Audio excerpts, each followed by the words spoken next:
Hi everyone, and welcome back to the My Favorite Things YouTube channel. This is Mindy Egan. In today's video, I'm going to be watercoloring this cute group of critters using my Caran or Corrine markers. The stamp set that I'll be using is called Hug It Out, and I'm going to use the largest grouping of critters on that stamp set. So here in my Misty tool, I have some Fabriano Artistico watercolor paper, and I'm stamping my image in VersaFine ink, which is going to be great for watercoloring.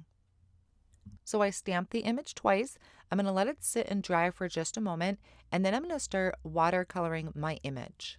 I sped the process up quite a bit for my coloring because it did take some time. It was a little tedious, but I really liked coloring with this.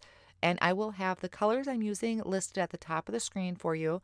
I'm starting by, I have a little mat off on the side, and that's actually the mat that comes with my glass media mat. Any slick surface will work for this. So I just scribbled on some colors from the Caran markers. I have a wet paintbrush that I'm just dipping into that color and then applying it to my image and blending it out. Now I do kind of go back and forth between rinsing my brush or dabbing it off on a paper towel so that my color will get lighter as I blend it out. Now you can also color directly to the cardstock. I have just found that when I do that, and maybe it's the type of paper that I'm using, but when I color directly onto the cardstock, is if I don't move quick enough with my water, I have a hard time blending out that color. So I really do prefer just kind of scribbling that color on that slick surface. You could use, maybe some packaging from your stamp sets or some acetate, anything like that will work. And then just blending that out with the water. I can always go back and add more color if I want to deepen my shadow areas or darken up that color just a little bit. Now, I also found that I had a lot easier of a time coloring the smaller images than I did that big bear in the middle because there was just so much area to work with and so much to blend out. The raccoon was probably my favorite, and it really is just my favorite image because he's just so darn cute. So he was really easy to color up. Now I have the fox I'm coloring with an orange, and actually for around the face and the tip of the tail, I'm going to just leave those white. I really didn't want to mess with that too much. But the little bunny, I do use kind of I believe it was a warm gray or a cool gray. I'll list that in the top of the screen. But the very back of the bunny, I left completely white to have more of that highlight area in the back there. I also brought in a little bit of pink for the ears on all the critters, and I did just do the nose on most of the critters black. Some of them I just colored right in, others I blended a little bit, or I tried to with the tip of my paintbrush. So after everything was colored in and I just gave this a few moments to dry, I'm taking the coordinating die, holding it in place with a low tack tape and running this through my die cut machine, and then I'm going to work on a background for this card. So here I have a piece of Nina Solar White cardstock. This is 80 pound, and I have that cut to 4¼ by 5½, which is an A2 size card front. And I'm starting by ink blending the new Kitsch Flamingo Distress Oxide ink.